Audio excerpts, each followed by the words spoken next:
wetuli ate zisigwe enkola omulimu ekintu kino ekya status kakati ye mukazi wo pressure temutta kuba kakati ndabira wanti olina omukyala sina wasa nengo olina omwagala nagwe ntunuulidde alright so oyo omuntu gw'otunuulidde pressure tezimukuba yajja bigumira yajja bigumira kuba naye kenyini alaba wakati nzizeeyo neesokola bwe nti bibanfuuye mulimu mpapula mulimu ennamba balina bigumira lwatambudde nange nendonga emulema bambi abakazi abalaba bakweseekako andi ye buli gwalabaze okuŋŋamba akayimba akaama yamanyi waba agamba ki naye abakazi boogera ekigambo ajja naye fuula agenda okusaba akayimba nagamba kyanaggwe nkubye amazina olaba ogazina bwotyo ng'oli mu ngoye olwali njagala kulabulabye nga tolina adda olugoye abo abakazi bali mu Uganda abanoono nze nkolerawa Kenya nga bataamu esa tubulamu ttambula mukyali mu kusaaga mmwe bintu biri mu industry abaana ekisooka kano omwana ajja nagamba nyigaamu ng'oli MC najja nakwekulukunjizaako bwadde nakukwasako empale z'omunda bazivaako abakazi muziyinammwe fezaffe tuzirina maama oyagala ez'omunda abaana bagamba empale zibookya Banange, you guys, you're welcome to our very beautiful show. My name is Matilda here on SC Media, and we are going to be together with Esther. As usual, we are bringing to you our very wonderful show, the little conversations with our beautiful stars, people that bring laughter, happiness, joy in our hearts as we're back in our homes, in our offices, wherever we are moving. Banange, chiri bulala nnyo, naye nga tusanyuse nnyo okubalaba. Banange, eno show tuleta ba superstar. Abantu abeewaayo ne bakola nnyo okulaba ng'emmunyenye zaabwe zaaka abeewaayo ne bagamba my star has to shine kwegamba we are here with only those kinds of people, and if you're here with us, trust me, you are a star. Yeah, you are a star. Oba otuuse oba ogamba banne kaakati bano abakyala kasaba ku host. You know, by the way, our goal is bw'obanga ozze n'otula mu bakyala wano ababiri bano wakati kiba kitegeeza ovudde mu be bagamba abatandika right aba upcoming akalimi mba nkasuddeyo oba ogize ate kati ffe oli munaffe tuli bakyala bamukisera bw'otula wano eno ova wano nga kipika bukisi oba kitegeera. So you guys, tonight with us we're having someone that is really so talented. First of all, he is so known, all right, very hardworking person.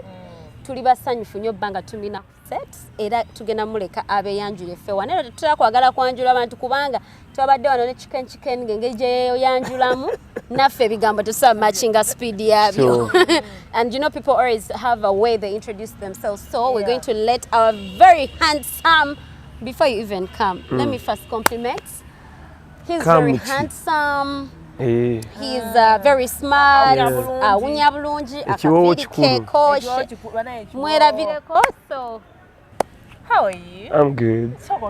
Abali ku SC Media kyakabi nnyo amanya Ranks Venom Busagwa atakuta mabeere mama teyanyonsa kimala nyonka bukulu banange kati yes abamu bantumye vibes lit monster yozemba jenkuba endongo banyongeddeko Nyash Boss olwokuba nze CEO Nyash Festival na bingi nnyo kolera ku Telefina program paka kejenge program chakala ne mabale ndi MC buli wamu. Okay, what is so funny is that before you came in tubadde ne Nyash addict kakati tulese no children Nyash Boss yagambye teyakuta mabeere atakuta mabeere kwegamba wala mama yalemu okunyonsa nenzikuta kati mbukulu nyonka gwenguddeko aya basi oyonkera ddala mabeere nyonka era sikoowa kuyonka nyonka but we're really so happy to have you. Tuli basanyufu nnyo ngagala beere njagala sibayonkera ku sente oyagala beere lwakuba nti ate amabina genkola mu sente kati gokola mu mabina sente era chicken yo lwamanya nti nze ne concept eyo omulimu saagumuwa nali ndaba nga ku page ze Nyash Festival emanyi ono nagudde mukyayagala. Okay. So tugambe you are CEO. Yes. Oh, you guys. So ndoza mulabye abantu betukyaza tetuba tetwekuba. Atera nga presenter. Tetwoyogerako. Ku telefine. On a very big television station. Tetwogera ku just zino upcoming. We are talking about Telefine. Telefine. Yes. Ekirungi kiba kirungi. Yekubira. Sekubira. Ekirungi kiba kirungi makiwaana. Yes. Okitegedde kati, first of all, we shall first compliment BBS for giving your people very nice bomber jackets. This is a bomber jacket. And I think it's a unique kind of, yeah. So, it's a bomber jacket. It's Bomber nature, jacket. a Zimba. Branded. You know, it's branded BBS. You guys, these are expensive jackets. So, ekitegeza BBS, Telefine n'akafimbi bakawereza mu ddala ddala nnyo era. You guys, omanyi wotegera nti omuntu ewaabwe bayinamu ku ndabika ku ndya, you know, kati ndowooza mubalaba ba CEO be bakozesa. Imagine employing a CEO. Ne Matilda kasudya mukolo olumu. No, gwatugambye. I'm using your words. No, you guys. Imagine a company employing CEOs. Yeah. Do you know what that means? Kitegeeza omuntu muba mumukompensatinga kinene nnyo okulekayo ebibye. Okungumiza waawo, okundeka waawo. Obeera wadde. Babikolera ddala. Nenga bale kuweereza. Man, it's so nice. Ngezaako nsi tulina ogiwa ekituufu. Bitambula. Nnyo. Bitambula lwakubeera kwebeereramu nnyo. Chicken abaddewo n'abagamba. Kwebeereramu nnyo. Ye bali bataayiza ebitimba babisuula n'oyita mu kino n'oyita ku kiri olina lemezaako. Wow, that is nice. Olugendo lwange lubadde luwanvu. MS ndoze twemanyiiko olugendo lutonotono. Ojuga nga tuyakolera ku radio. Fever FM. Ati mbawulira. Katono nnyo. By the way, gye natandikira eyo obulamu bwange gye butandikira nga nze ranks beno mabanda balero wano ku S Media. All right. Naye eyo mu ghetto obulamu nga simanyi nti buli baako ne bwe bubeera nga yimba nga obimanyi nti buli agezaako kwagala ogezaako kuyingira industry abageza ayagala okuyimba nga yimba ebiyimba byange kati nga nna mukulu wange nawe wayimbako ninayo buyimba bwange Esia alisoko tukangemu wana ngenda kangamu nawe tuweemu line bbiri. By the way, you can orizo watu tuwadde luyimba but you impersonate someone. Impersonate an artist with a song that you know so well or tuwa kapera tuweemu tukakasa obuyimbi orizo tandika tayamba Jafo mmanyi Jafo Panabit mumanyi nnyo ogambye ani Jafo producer Jaffa omanyi Jaffa kye yakoze ntera naye Jaffa waliwo Jaffa mulala Jaffa ono Jaffa ali etuma Jafo Panabit Jaffa omwami waffe omulungi baba olio owa star waffe nze gomba demptidde mbadde nangamba Esther tuyimbiremu tuweemu Zaira okuyimbako kuzibu nagambako Esther ngendagendako mu studio nangamba biki nawe byoyogera komba enugweve yanyigira ddala okuyimba nze nayimbako akayimba bakayita katogo okamanyi bwebeera ng'odda mu kizibu nkuyimbiremu Hey girl, nsaba mpe ku bibyo. Kizibu. Mpa ku masavu ati ndi mukapa. Kizibu. Nina muwogo. Olina ebijanjalo kye sabaga right now tukola katogo. Tukomawo. You guys, I know muwogo, I know ebijanjalo tukola katogo. Tebabitwala eri njogera mu bya mmere. Just mu bya mmere. Era of course okimanyi muwogo atambula na bijanjalo sali awo. So bambi ntandikira ku Fever FM. Nina mukulu ngo bayita Ziggy. Ziggy yandaba nga njogera nnyo nandaba ngamba nawe bunamuna n'okuyimba. But by the way, when I'm sorry to cut you. Omanyi abantu abagamba nnyo tino oyogera.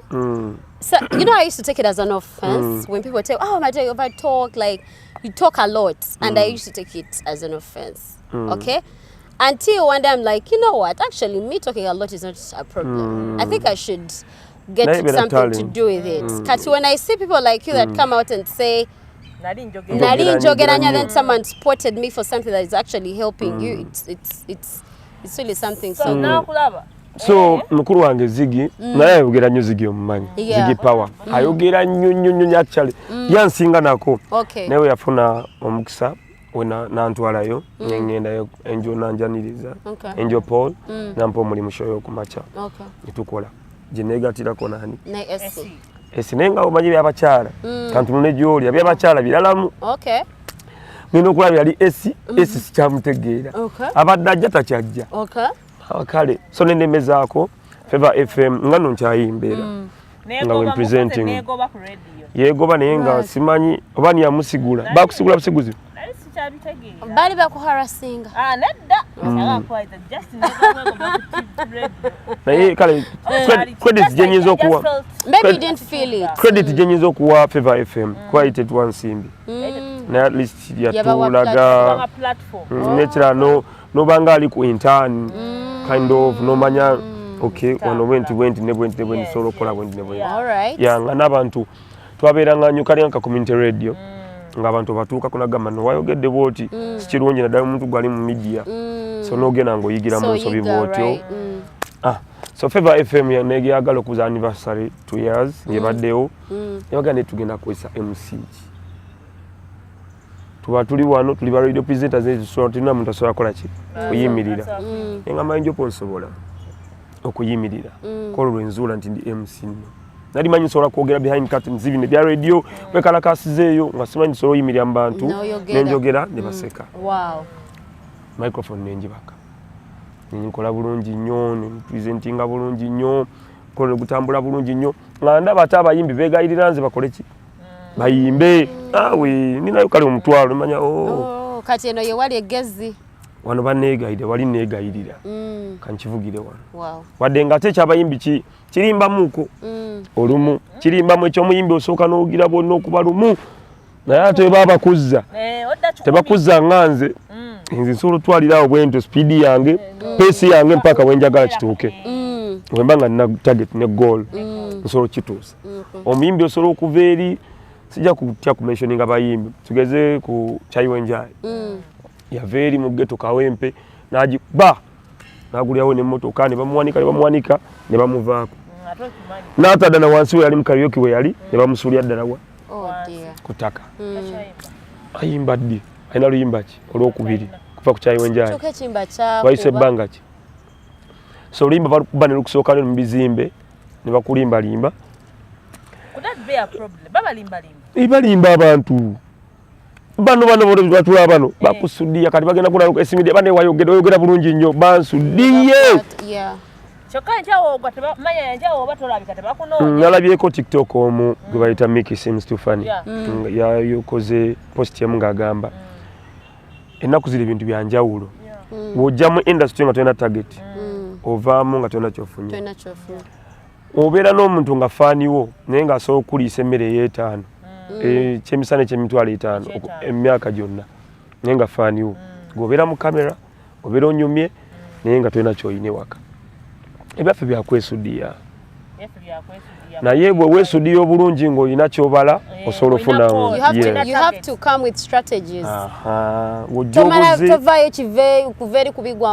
okategedde so nfuna Fever FM nezuula nsigalayo ku station nkola ndoza nempulyanga akuzeemu era saavayo bubi manyi gyova toyombye nenfuna omulimu awo gye bayita Nice TV saawa ya leero yali Nice Radio era nayo nga ya online nengenda nga nempresentinga naye nga byetukola tebikwatagana nabiri waliwo side gye tuvaako tena side gye tutakwatagana nayo bandi awo ku makya nkeddeyo ne bansalako abasajja b'amasuuti abalina buno amukuba naleero omutabani tambula nga totunula mabega toddanga wano so eyo nayo nenvaayo nensooka ntuulamuko katono sikategedde nga lwaki bagamba tokomawo anti byalimu byali kati ogenza omufunyi byali mu politics kati nga side gyendiko erina side gyetakwatagana nayo kati ng'etteeka lyeno media gyenkolerako toyina yadde okwogera ekikwatagano ekiri positive kyonna ekyesaidi endala sabula busabuzi nga n'amateeka ogalaba wali ng'oyingira oba totawaana naye nga waliwo n'etteeka nti omuyimbi tokuba wadde oluyimba ladde omwogerako ekibi wadde ekirungi kyonna kujjaku ng'akoze ekibi kyoba oyogera nga that business is so hard so bizibu nnyo ate nga kyalya industry kati kyalya industry kakati ffe tugenda kola Kyalia industry. Simanyi byakwogera. Biralamu. Amateeka ffe tugakola kwa kakati. Bwe mbanga ekintu sikkiriziganya nakyo. Era leero etteeka ne producer wange enkya ne ndikyusa. Kisoboka. Nja ne ndikyusa nga So munaye ku Nice Radio nembeerayo ne biggwawo ebityo ntambuza olwo nno nfuuse MC omulungi maze okwezuula tandise n'okubaako bentunuulira bensobola okubanga bo n'ogatta ku kyono n'oyongerako ekyoli ekyono n'omulondamu ebirungi oli n'omulondamu ebibi n'ogaa kino kibi n'olondamu ebirungi n'ogattagatta ne weecomposinga n'ogamba kati nze MC Ranks Venom kantambuze ekyange covid watuyingiriramu so ninayo kyali wange bayita Owekayabwe mamukyazaako wano Owekayabwe muganda wange nnyo nantwala ku era online TVM ngehypinga bya MC nga nangamba oli mulungi tugenda mpa omukisa nangamba olaba akantu kali katono kali mu kamera kali akabula akakulengerako oba okatunuulidde oba otunuulidde ensi yonna so gwe koba ogoba ate oba okuba microphone beera ne confidence oba tolabawo yadde omuntu gemanya boweereza beebo bakulaba beebo neŋŋumira ku ekyo ko nali ŋŋamba ngenda ku hypinga ntya nze namanyiira kuba crowding nga bwekola ki bwebuuka ngenda ku hypinga ntya ekamera mpa ntya kamera vibe wamanyira kugamba kubeera mu mabaala nga manyi n'opuulinga ne mbagamba ne bayimba nga bwe mbikola kati ebyantumisiza Vibes Lit Monster okiwulidde ekyo kigambo Vibes Lit Monster. Yes, so bwentyo covid bless no man curse. Nempita bwentyo nempitawo bwentyo olwo ngenda nfuna emikwano awo nomuveeko bless no man curse bipazo bamwe basibe yakola liri puzzle makeup oyo bamusiba mbo yakola liri puzzle makeup mulabye waawo yakubye ensujju luimba bali tansujju yakubye oluyimba olupya ensujju man I think Uganda yetabuse twabadde ne nawolovu kati tulina nsujju kati kankubuulire obeera serious mu Uganda you're serious alone nekyo kintu kitegeddere no but olaba no kubeera omanyi right people are not serious people no people are going through a lot to be serious all the time my favorite kasku ega mwana abantu idiots those are idiots asiba mane kasku yagamba so if you are serious by the way let me tell you kadi you see YouTube channel by the kadi bagenda balabe every time we do serious shows they don't sell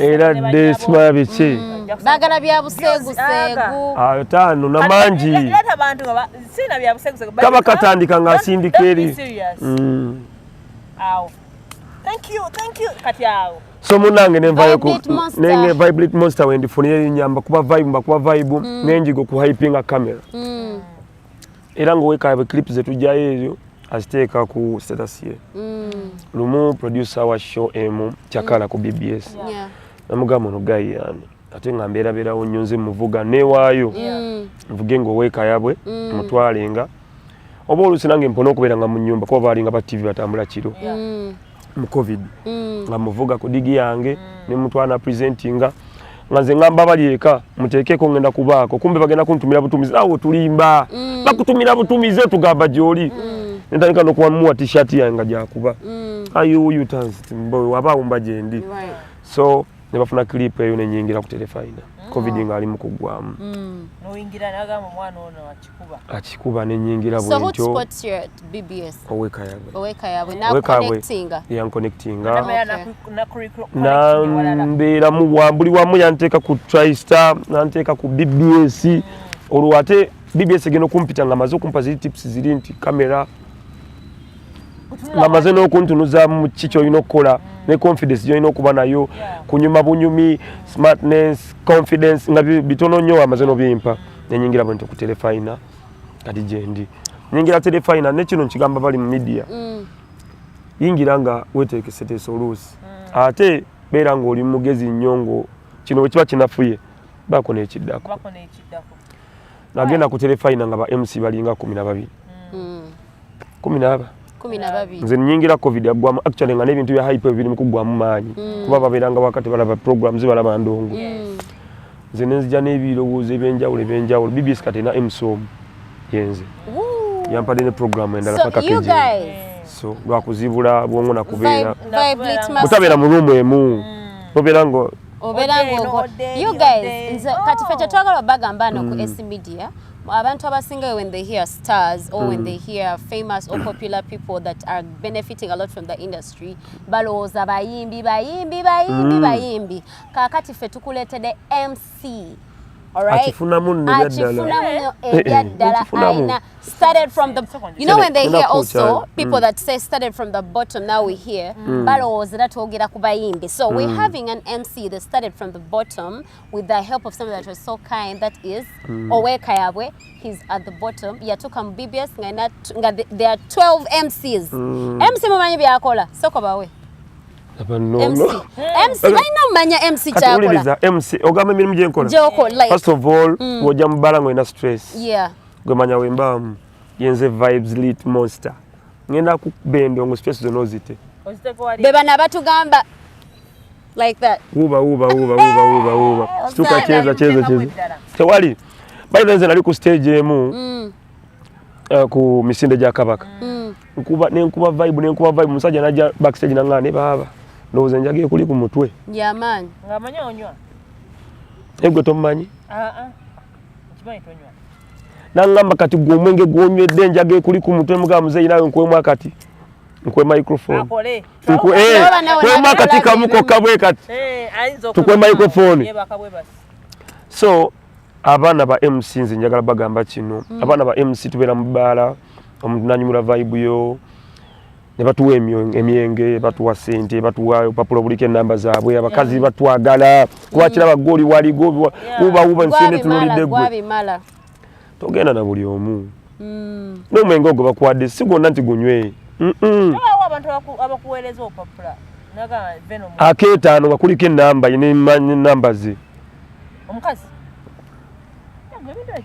wetuli ate nzisigwe nkola omulimu ekintu kino ekya status kakati ye mukazi wo pressure temutta kuba kakati ndabira wanti olina omukyala sina wasa nengo olina omwagala nagwe ntunuulidde alright so oyo omuntu gw'otunuulidde pressure tezimukuba yajja bigumira kuba naye kenyini alaba waka nzizeeyo neesokola bwe nti bibanfuuye mulimu obupapula mulimu ennamba balina obigumira lwatambudde nange nendonga emulema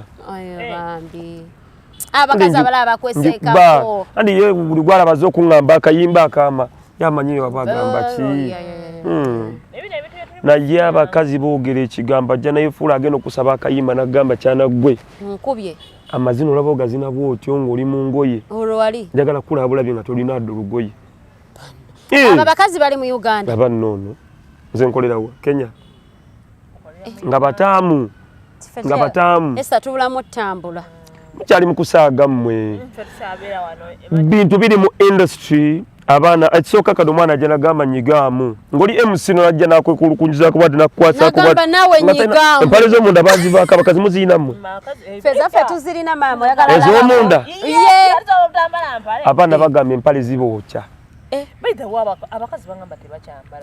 abakazi bavira ddala ku mpale oluusi oliza okitegeera ne oba ng'oli wakaawo it's okay not to put on your undies but abanno omwana ajja ku pate akubye dresi siite ekoma eno ng'abawala abalesaawo oyogedde ku kintu ekyo nezijjukira when I was at campus I have a friend of mine that no yankwata nantwala at a certain party so it was a house party I had never like mu bintu ebyo house party biki kati nali mwana muto kitegeera kati nga ngamba tugenda kwa party koza atani aganye nga nyambala ngoye zange nga banange ziresanga ko bantu bali savage omanye ebicho kigamba ki savage savage nze nali sibalabangako natuuka mu kifo kiri nali mwana muwala nga ndi muto ngazo mukazi tangamba nga konti ndi like what compliment me okay compliment someone has never complimented nga mukazi nga ali serious elio esa ono gamba oh you're so pretty you know oh you like I like your skin color you know those are normal compliments but this complimenting that yagamba eri nyini nangamba Oh. But you know, cause you know you've been in a place or when I'm like oli mu bantu tobamanyi nnyo kitegera omanyiko maybe one or two kati abo baba bakuvuddeko sigala ng'oli bwoti nga tolina nnyo kigenda maaso kajjasi ng'olaba abantu and you know nali simanyi ebintu ebyakubeera nnyo mu bantu party and all that kati ngera mbeera mu kafo bwenti nentunula n'otambuza amaaso ng'abasajja banyirira abakazi banyirira you know how you're just in that place like bana bantu joche bali mu Uganda and a chick ekyo kyoko ekyempale nalisangako omuwala nga alina tattoos essuka ebbiri ku mubiri okitegeera bana batamuuka kati but this girl was so hot omanyi abawala abanyirira nga she's so hot nasooka n'atambula neyetola mbwati kati ze bwenava ndokyali wangenda nga ndi uncomfortable nangamba omanyi because it was a house party nangamba you know what you come and sit in this area guy yalina wakawe nga yakolawo bulungi nnyo nga alina ne gym area nangamba you come and sit in the gym area biki tumalize tuveewo konze kale nga ngenda ntu abawala nga asooka nga ngenda mu bathroom balimu abawala nga abasatu nga they are smoking weed nga bali serious nga beekubisa oyo omwana namulabako nno ne ku church ya Pastor Kayanja nga ageze olokoka oyo omuwala oyo nga kimususeeko kati nesooka ne mutuna bwente omanyi omuntu ng'alinga mu bante nasooka najjako obanga like how I'm putting on this blazer and then I take it off n'osooka nolaba zino kati I'm a very curious person and I ask a lot of questions kati nemugamba hi nangamba hi how are you kati ozali yagadde okwogera nange naye nga wedda siva mu kigambo nangamba tomuka I've been seeing I even thought you don't talk. How can I not talk? But I really love your tattoos. Kati nga ino bukazi buli webuti. Ngomuwala yamukuba tattoo yali amanyi. Omwana nange by the like natandika okunjocha. Omaye bigabe ebibiri ebyocha ngandi we bate. Line ku line. Line ku line. Kati ngampulire byanga ngali mukukwana. Ankwana kati ngandi ne chali wange ngamba omwana no yechitajja like nalaba nga mpulira byemuga what she's telling me I'm going to tell him to my friends we go be like now olimba go can do that. Yewulirireko. Nga njagala je wakiri atugweko by mistake agambe what is going on. Omwana nanga but what the good thing they were like other people. So nga she's not so like touchy and stuff like that kati nengamba kati mukuddayo wali eri omanyi ng'oli awo kyali ovaawo mudugabane bino ebintu bulijjo gyebiri oyo omwana omanyi kye yakola kati yali yazze ne some dude omusajja olinga alabika bulungi ng'anyirira nkugambe wali banyirira kugamba nga kikuba left right and center kati nesooka netuula bwenti nga ndi wali nga bane ono omwana bula yandiyange ne tuva wano okuba nze already bintami and at that time nali sinanyiga bya mwenge oba batonywa getting bored wayiga okunywamu line mwe gyekubye sinze okay like chengamba at that time I was really oyina okutabukamu I know but all about Esther at that time nali nywa Minute Maid ne Coca-Cola nga byenywera we natuka excuse me what are you going to take do you guys have like Coke at least you take juice you know like tumuteke mu glass because we say it's okay kati mbandi awo ntudde bwenti nkyasengejja be bava okungamba wembiroza embidde nobize omuwala yajja yali yambadde buno obutete obuli webuti obuli round nga kamugwako bulungi ku mubiri ng'alina bode ye najja nagenda magulu gaggaye bwe bati namugamba kati ate ng'alina ono n'agamba oli atudde wali kino ekitete oba njagala mukube ba yali kuki n'agamba ekitete kino kintamye I don't feel so comfortable can you please help me with your shirt fana yatulowooza omuwala asaaga kati ensawo eri kugambye oli serious weka akatete ina akajjemu bwati nga bawala bonna bali awo nga talina byamunda nga talina banange nawonga nakola we bati akatete ina akajjemu n'akateeka wali ensi weeri oli gaye yali atudde wali kati ono gaye yali aganye nga badde hesata gamalera nga kweshita ati ngo olina omusajja kwa fena tuwate netuyanga tuswadde oli nga alina papa oganyo kampa nja kwejjamu nja kuyambula kati zo wenda abagamba abawala tebambala mpale ngamba mwe mwakaba abawala bazivaako nakukubiramu dansi bwati nakukwasa bwati nakwasa ku bine kalu msenya shiboso oyagala kunkola ki oyagala kunjogeza biki babaseka ku oil bwa didi negwe omanyi abaana basigada oil ku bina nabeera ko naliserera bitya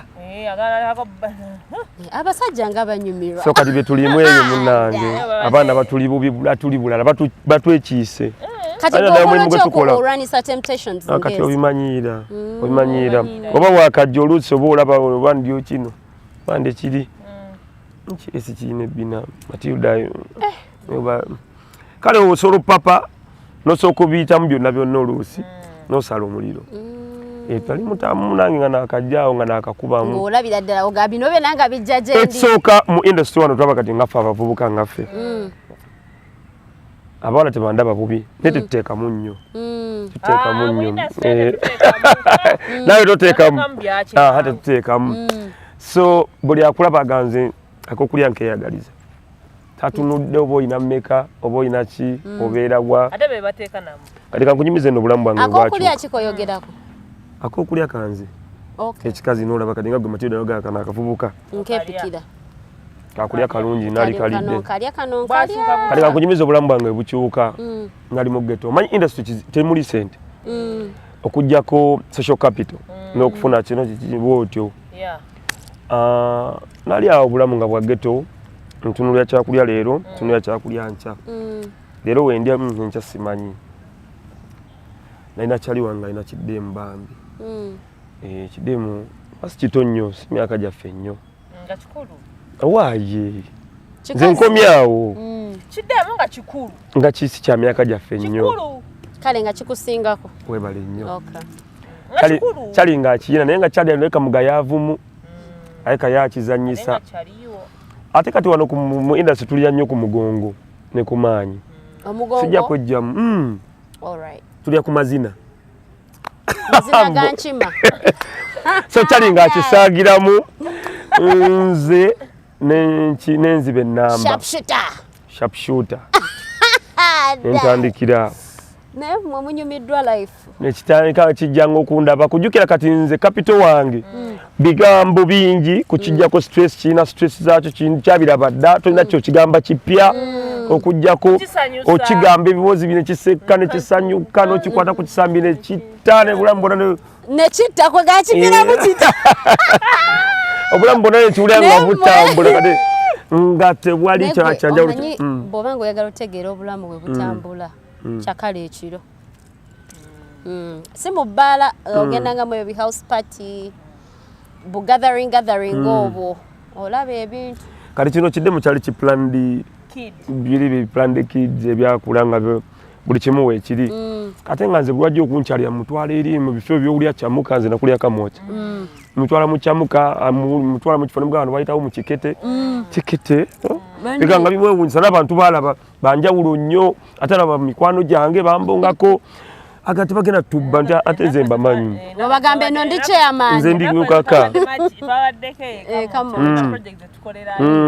kati wotugamba bwotyo eyo mu kyamuka eyo kikete mutegerayo mulimira eyo nze nakulira eyo ate okuva eyo okujja wano kati ku S Media mukwano oba olwanyi so kidemu nga nkinyumiza bintu ebyo kikwatako kale okegamba nga kasexi buwa it's okay mugakola amateeka gawona no va ku ebyo kakolera buli wamu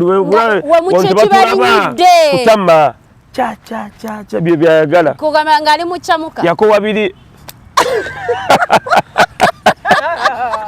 kati kangunyumize munyumiddwa life abakazi bakowa sexual ali planned nibyo simanya tugende wakati tutuleko katebe tusoke tuterere simanya ogiramu bwoti tuli mu bbaala bagenze tuli eno fekka bbaala ekalize kyowanti kyamulete bambala mpale ebbaala ekaze nemuterere omwana abene nga yeesuuba tebakyayagala bintu byakubonaabona kigwerawo so nalinga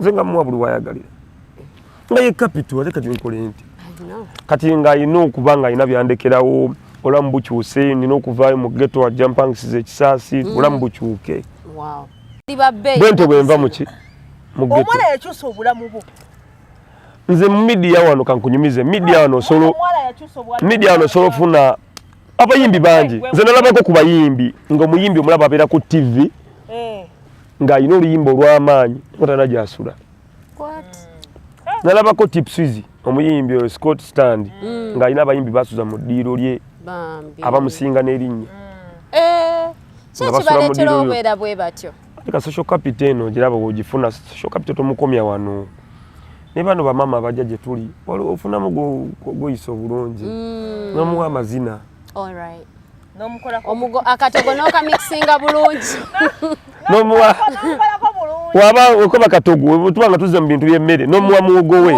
ebijanjalo n'obiteeka mu bituufu kati kankunyumize nze nina ekintu kye nnamanya mu nsi eno esi kyemmanyi kano kakyama nziwa olw'omuwala gwe nagwako mukwano gwe nangamba ye tamanyi kye bayita kutuuka ku kasozi nga tamalangako kati simanyi oba kyekyagwa ku muntu wange ono kyeka kyekyagwa ku muntu wange ono kuba n'okwono ogwo nakufuna ono ndowooza nga tafunanko ta experience nga nko kingi kukukwata nasooka kukwata embiri nasooka aluma ese omulabe n'amasanyalaze gamuguleki kolumumeze omulaba ogudde n'eri abakyala gye bali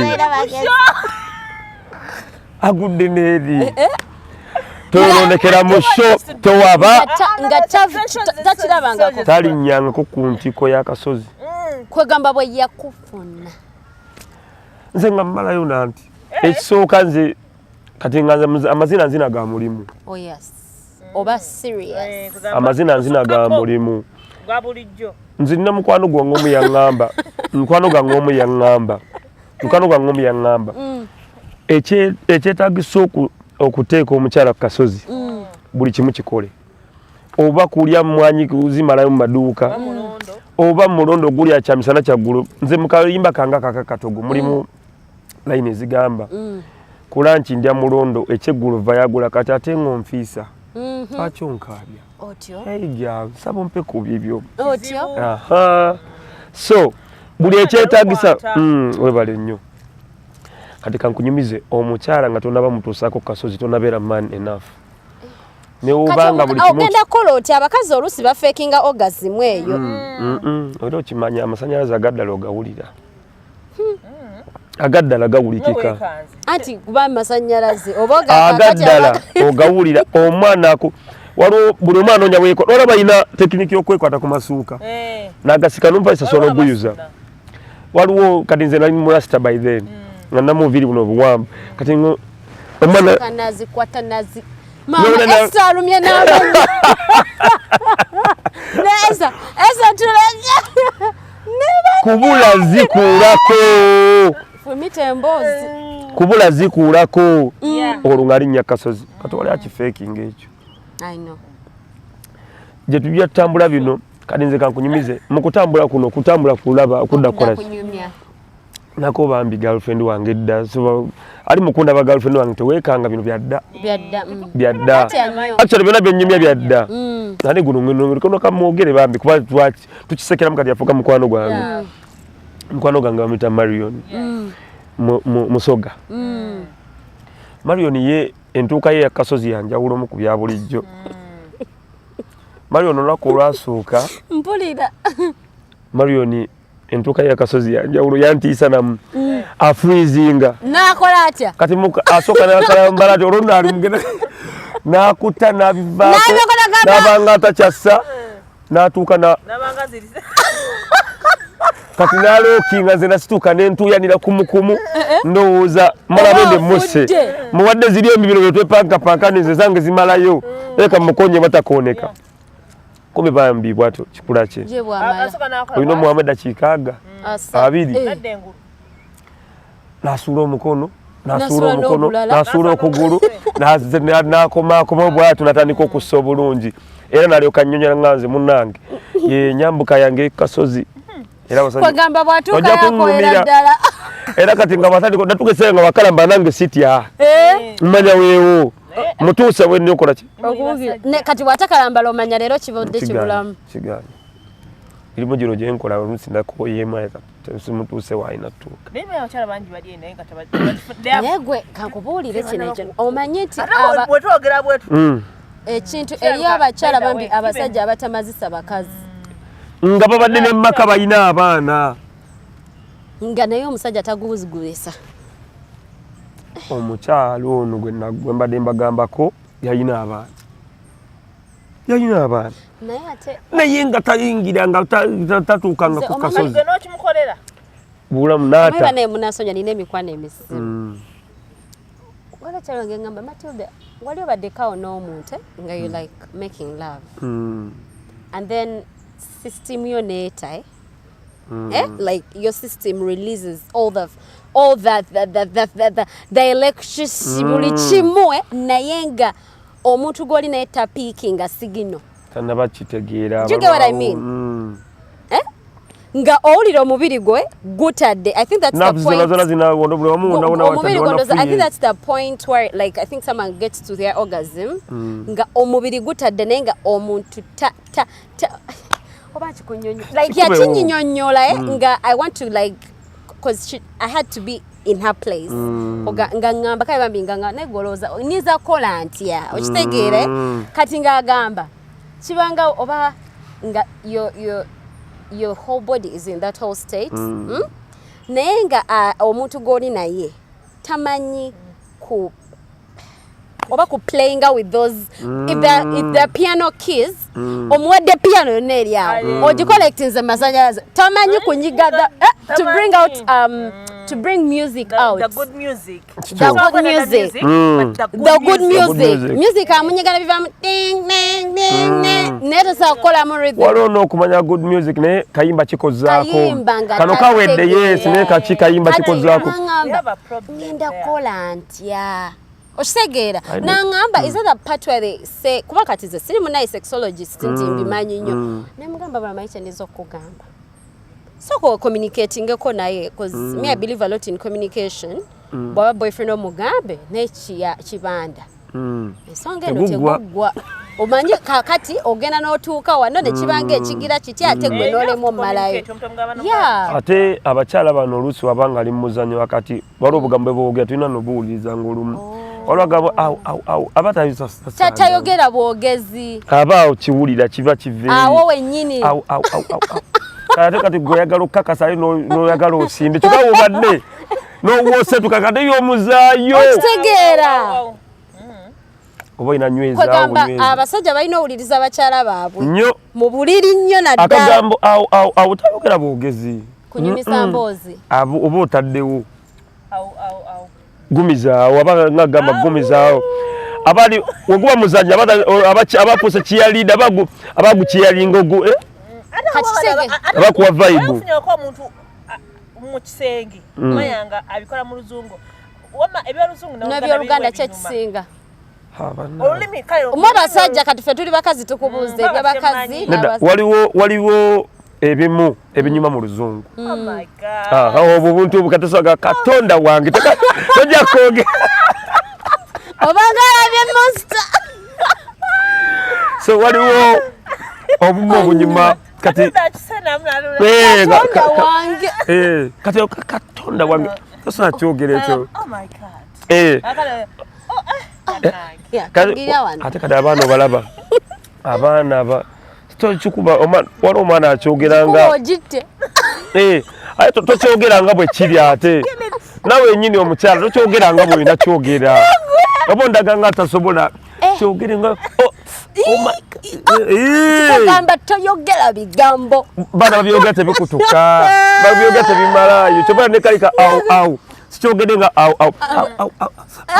abagamba awo netwale kyavaayo otera kakoleramu oti nze buli wamu mpitayo gambye oli omwana nakolanga ne research kuba nali ndi ku mulimu olina omumatiza omwana w'omugagga wemukola bwe nti biralamu abawulira weewo yajjanga nanga leero wagwana tetwatandikiranga mu mbozi yaku simanyi bino planning ebyo tutandise tandika kibozi ntete kibozi omukwata ku nipo kikyati oyagala ku anti ogizot kale alina okusonga ate oyagala nsongewe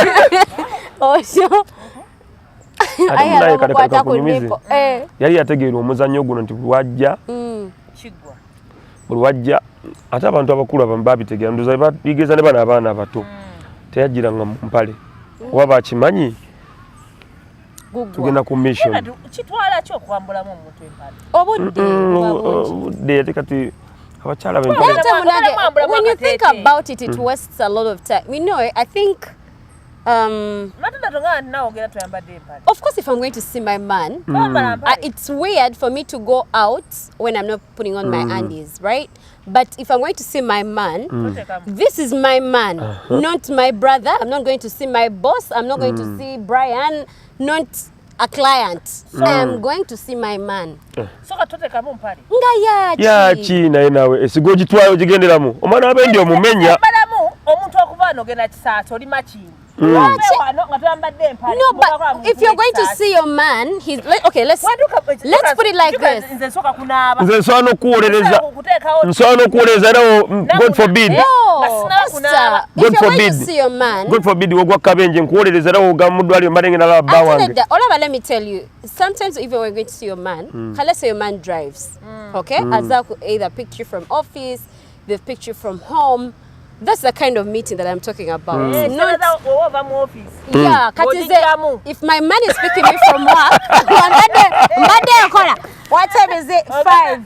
So yes.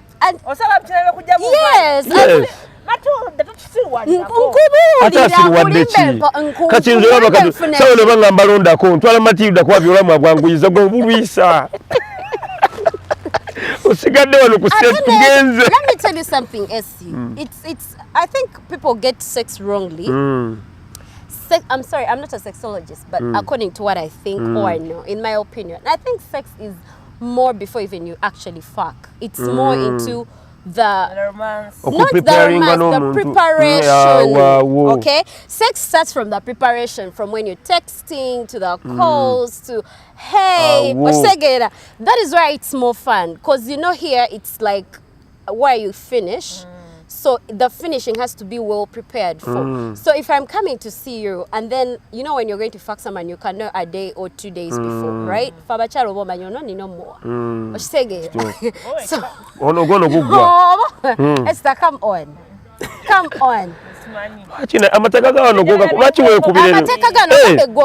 Let me tell you.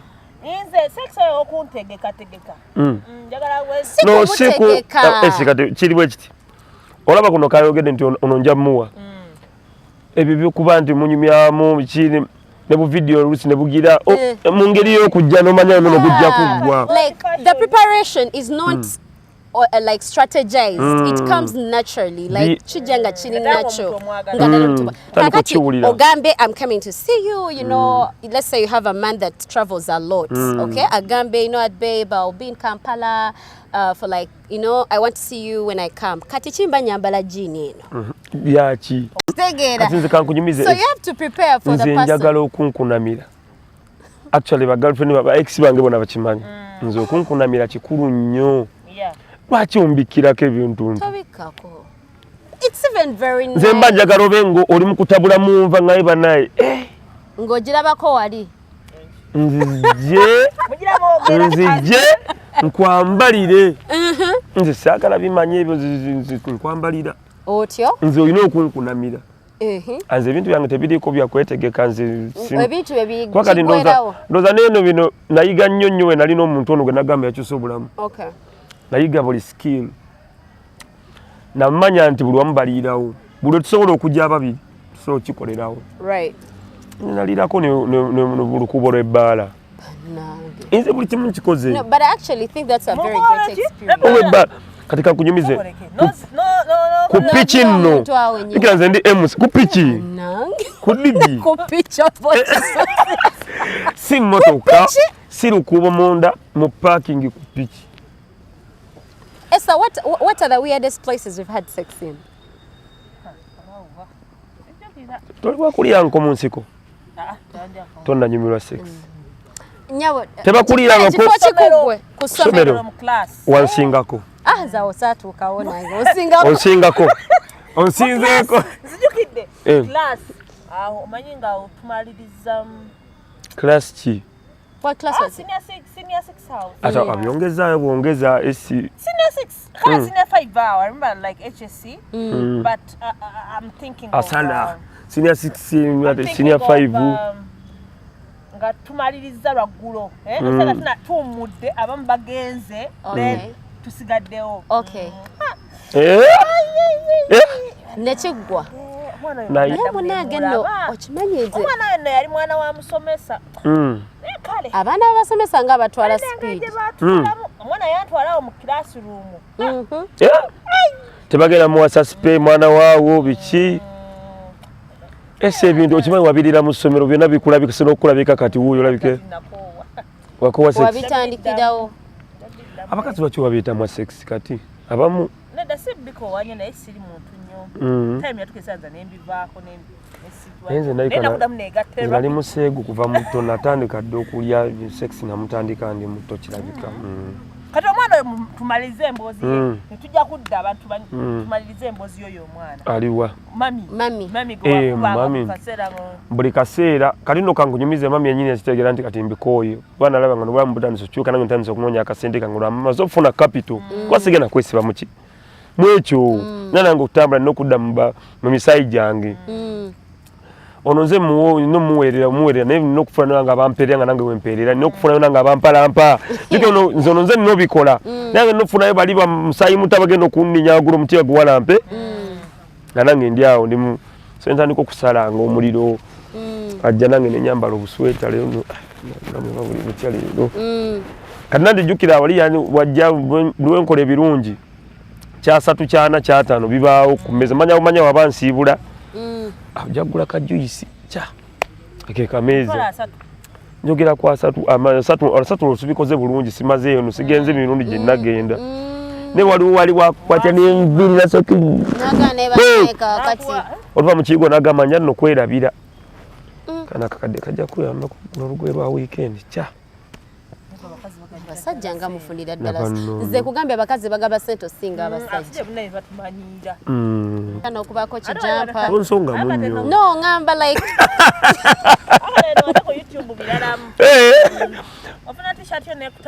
nekutambuza bakola obwo bucorporate obwo esimedia tebamanyi gye wazzeemu naluli kombe golyo gattako so bwento maze okutereeza closet yange maze nyumba wendi nsobola okuba nenteredde nyimidde ku luguudo so lusasula renti nteredde anengamba wayi kambukyusemu obulamu nenvaayo eyo naye nga okutwaliza ewamu ekya MCing how are you like parents how grateful are your parents from that or your family basooka ne batakyagala naye ate bwondaba omwana kati kankunyumiza waliwo omuzadde akera kumakya n'agamba omwana we sagala oyimbe tugereze ku mwana ono baby nsaba obeere omuwala famire ye yamugaana ba planned kids bamugamba ati tubyagala naye azzeemu kola show gye yasembeyo okukola bamukiriza agenda akola ki ayimbe ne Alan Tonics kuba Alan Tonics baali balowooza ali omuwala yeegasse ku muyaaye boonooneke naye balaba Alan Tonics nga obulamu buteredde bamukiriza okukola ki ate ng'omuwala ye yakivaako ate so baperforminga akayimba ke yakomako so nange tebabyagala nnyo kubanga buli naye naali mu industry batulowooleza sayidi ndala bayaaye banywi banjaga begatta nnyo bafa siriimu buli kibi kiri ku industry senga oba toze wampasa ngamba ku TikTok ekyungi yangamba obudde bukyali naye nzikiriza nno bandi ngenda kufumbirwa era ngamba ku TikTok simanyi mbe mubiri enkola nze kati wano wendi I don't think I can si mu bubi but I don't think I can manage a relationship that's focusing me a lot on kale ekyokumpasa it no longer impresses me a lot because I feel like right now I have a lot of things to like chase on omukazi ng'oli very respectful to a man yeah oba olina osooka newe wamu break if you don't want to be a bad wife because you're going to be here ku Sunday so wakangamba Esther has called me we're having a show this you know oluusi I'm going to have men on set that are going to be intimidating to you or maybe they'll even hit on me sometimes I'll be looking too good on the show and you'll be like are you sure these guys didn't, you know? Sometimes you're going to see a certain person in the industry that is known to be vibing girls alone. Kwa kamba chibera very tricky. I know kunjagala ne career. Actually, I not so kwagala career yange. Then nawe na kwagala. Yeah. So, career first. Then me. Era soka kwagala chokola then. Tell us about criticism. So, how do you handle? Because we know real life, nadam limelight, criticism ziba nyingi tosobola gundi yali akusinga inatomanyi. How do you handle such comments?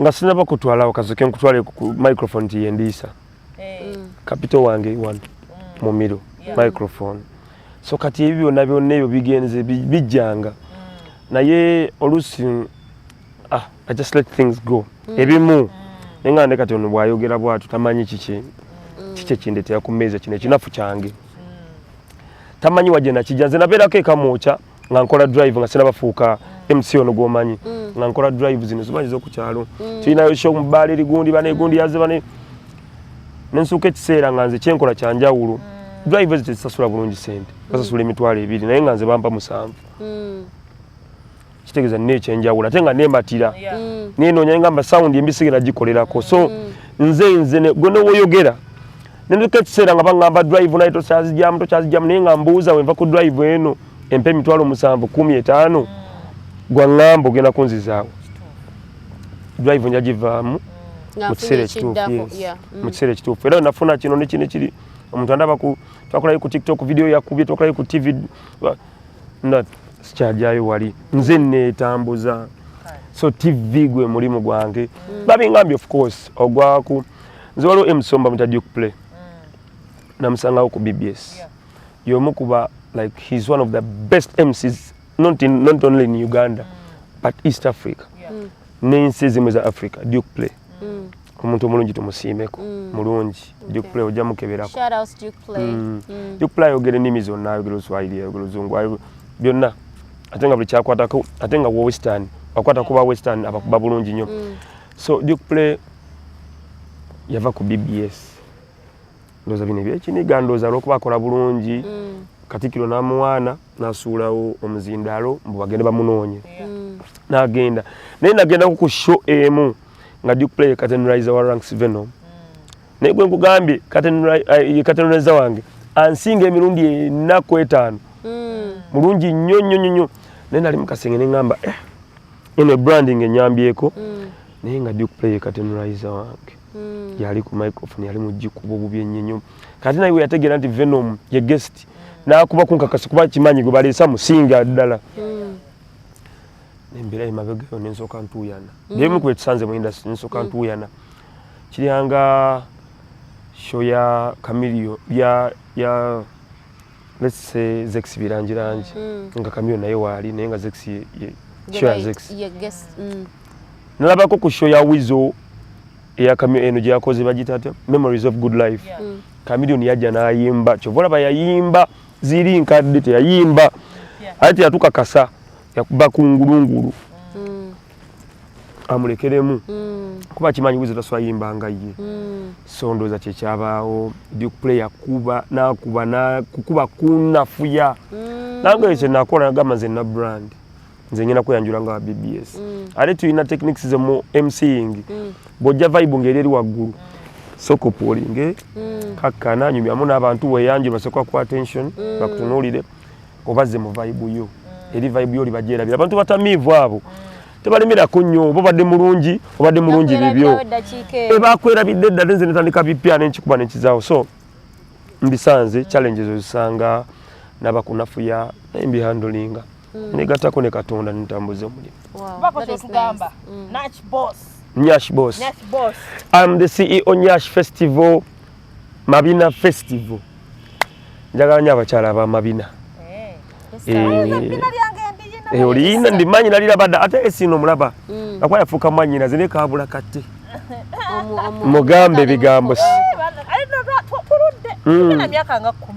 tuli awo tuwangadde mu industry tubaddewo mpola kyali wange ono ate bannayi mu covid esi bannayi yambeeramu bana ebintu ebitondo bitukolera abantu esinamukubira essimu nga nno ye doni wange nga esino okimanyi ekiriwo leero gugaanye ojjukira naye tojjukira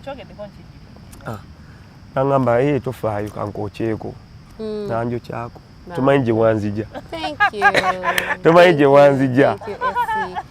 So you guys, we should just be grateful every day. Buli lunaku olukyalo Team Ranks Venom Soldiers mwebale kumbeereramu buli anjagala oba Ranks Venom Soldiers munoonyako nange ku platform zange. Nange officially in the Ranks Venom Soldier aka the lit Vibes Lit Monster. Vibes Lit Monster. Atakuta mabere. Oli MC. Oh my, yes. Mulete keri gye nkolera njagikuwa microphone. Friday to in the night gye nkolaawo. Friday in the night gye nkolaawo ku Power King awo. Eyo nungi. Ojja noyita mbachikini muna babaawo. Aba TikTokers kamera ziba nyingi ojja tambula. Bajja kulabirawo. Ngendo kuddamu kwanga Matilda yali Matilda achali Matilda. Ate bakyala. Changu nnyo. Tujja batwesaza na masuuti. Ja bless no man curse. Olwali pazo. DJ Sokoto. Bamanyi Jamaica. Banange ndi CEO, I mean ndi brand ambassador ngobudde ku Nyash Festival. Ndi brand ambassador Riz Organics. Okay. Bambi bakola obuntu obulungi nnyo. Abakyala ngobudde chicken abagamba abakyala okunaaba n'abako. Yeah. Abakyala munamuna. Ngobudde ku mabina. Baida omukyala wa mabina nga chicken wagambye. Nabe chicken ayogedde 3 nabe mirundi mingi. Nabe mirundi nnyo nayina girlfriend wange sijja mwogera nga mungi nnyo naye nga anaaba kwati netutambula mpaka kumala ku gate wali omugenda mu kukola ebintu ebyo ngira akulaga naye nga yakomye wiki owedde n'abasajja nga mugumira bintu tuguma nnyo kyokka ate jjukira oba olina okuba negundi abaana baagala ebbakuli abwe ezo gundi ezo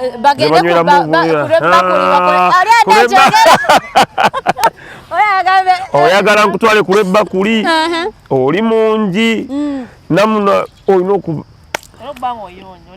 Riz Organics bakola oil bulungi beard oil abakyala konzi kirevu kyange kiri kiveri kijimu naye nga abatalina birevu bakolako bulungi nnyo kyekyo Ranks Venom social media handles zonna ku telefina kwemba program paka kejenge olwe Monday Friday Chakala Mix neyo jemba yonna emikolo gyonna ng'ogyeko okufiirwa n'okwanjula.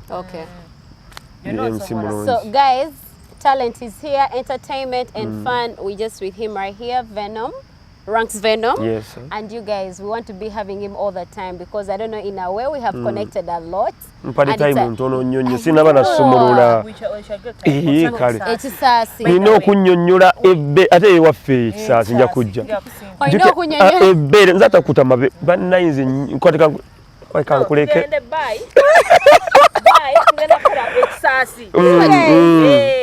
Wali ku Sky, is it Bantada Sky Hotel?